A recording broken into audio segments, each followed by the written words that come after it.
Welcome to the third video in my series on refurbishing a Project One Mark IIIB stereo receiver. In this video, we'll be cleaning and servicing all of the dials and switches on the receiver. Looking at the bend in each of these switches, I think I should be able to straighten them out pretty easily. I'm just clamping the pliers down tightly. I'm not really twisting on the switch because I don't want to damage it. This one's going to require just a little bit more of a tweak. So will this one. That looks pretty straight. That one's going to take a little bit more.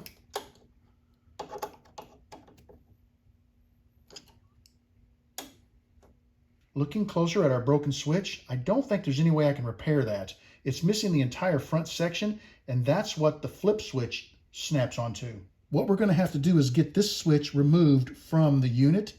We'll take a closer look at it to see if we can come up with a part number and find one online that we can buy to replace it, or perhaps we can buy a broken one for parts that has the entire shaft and just swap out the shaft. More to come on that. I had not tested the full functionality of this receiver. There were two reasons that I did not test it. Reason number one is the sheer amount of dirt and grime inside of the unit.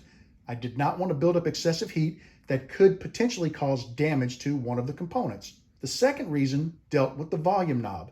When I touched the knob, I got an incredible amount of static in both speaker set A, speaker set B. It didn't matter.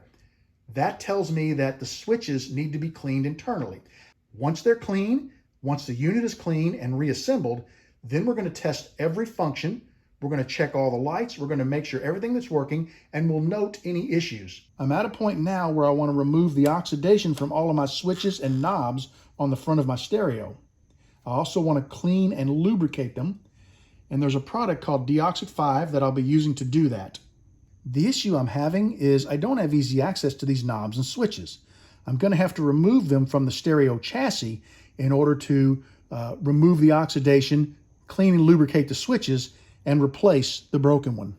I'm going to start by removing the nuts from all of the switches along the front of the chassis, and those nuts are 12 millimeters. So I'm going to use a deep well socket. We don't really need a lot of torque or anything. They're going to break loose pretty easily, but this is just a simple way to break them loose. And then once they are broken loose, I can use the socket by itself to spin them off of the knobs. There are washers on each one of these switches, but they're a little tough to get a hold of. I thought I would just leave them there, and as I move the board back, they'll be easier to remove, and I'll be sure to catch them and put them with the nuts. Next up, we just need to remove these screws. I'm just going to use my drill for that.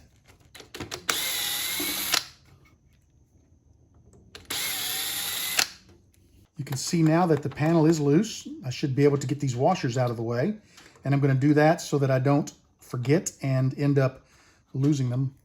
This green board that runs down the entire face of the chassis is what the switches and knobs attach to.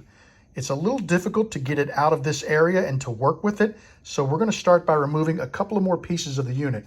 We're going to take the light bar off, and then we're going to take the face dial off. That should get us right down to just above the level of the switches, and I'm hoping from there we should be able to work them up and get access to them through the front of the stereo chassis. The plastic piece on top of the light bar has two Phillips head screws.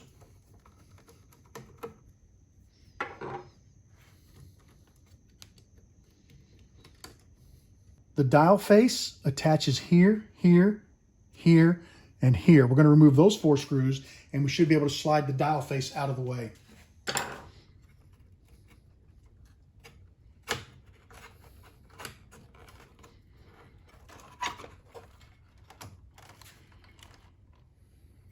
The board is loose, and when I tried pushing it back, it is actually hitting on this piece of the chassis, so I can't take it back or angle it up enough to get it out of the way. I think what I can do, taking a closer look at this, is if we remove the nuts on these items, there are 2 screws on either end of the chassis, and that front panel looks like it'll come off, meaning I can bring this forward and flip it up and get good access to the switch and knobs.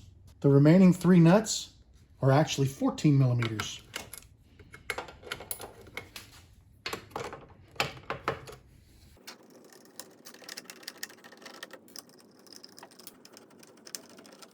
We've got just a little more work to do to get access to this board.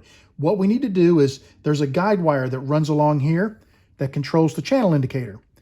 We're going to remove this pulley and this pulley to remove the wire, and then we'll take these 3 screws out and we'll remove this guide bar that the channel indicator rides on.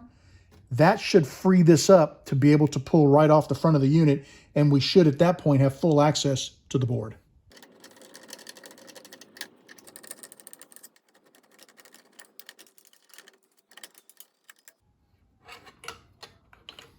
I just noticed that there are 2 more screws on the dial that are going to need to be removed. And the front panel is ready to be removed.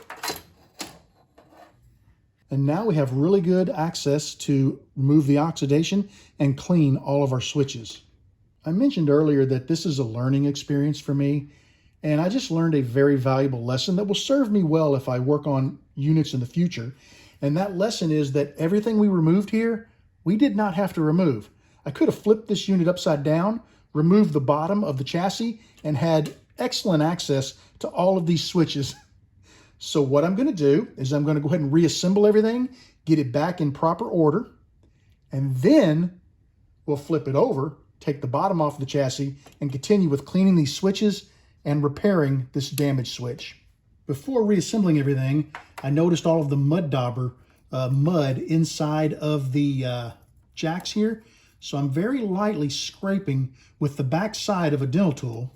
I then hit it with some air, and I use a 3/8" bottle brush to loosen everything up. One more shot of air. And that's doing a great job of cleaning the mud daubers out of these jacks. I've got everything back together, and I did leave a few screws out because I'm going to have to remove them anyway to drop that board out the bottom of the chassis.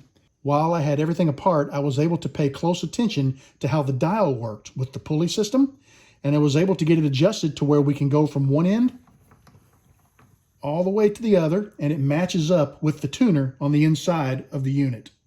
Now, to flip this over and take the bottom off the chassis.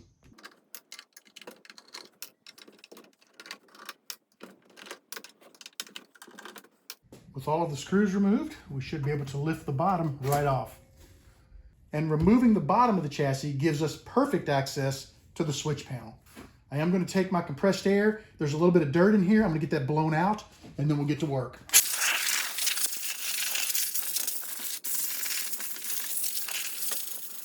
I'm going to spray the deoxit into each of the switches. Quick shot, and then we're going to work the switch back and forth.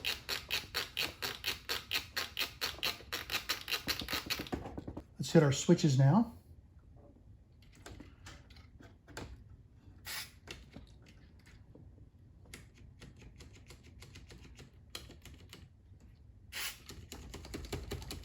All of the switches have now had Diox 5 put in them. I caught the power switch before I reassembled it to the panel. I am going to call it a night because I lost a lot of time since I reassembled the entire top half of the unit and had to put it back together. But I'll come back out tomorrow. I'll start by shooting Diox 5 and all of the switches and knobs again. We'll work them a little bit more. That should be good enough for them. And then we'll focus on removing this broken switch so that we can get a replacement on order. I came back out to the shop today and I shot another round of Deoxit D5 into all of the knobs, and they're turning so smooth. It's amazing the difference that made. I also shot a round into each of the switches. I was going to remove this switch from the stereo as part of this video, but this video is getting kind of long, so I think I'm going to go ahead and end the video, and I'll do another video just in an effort to keep things short.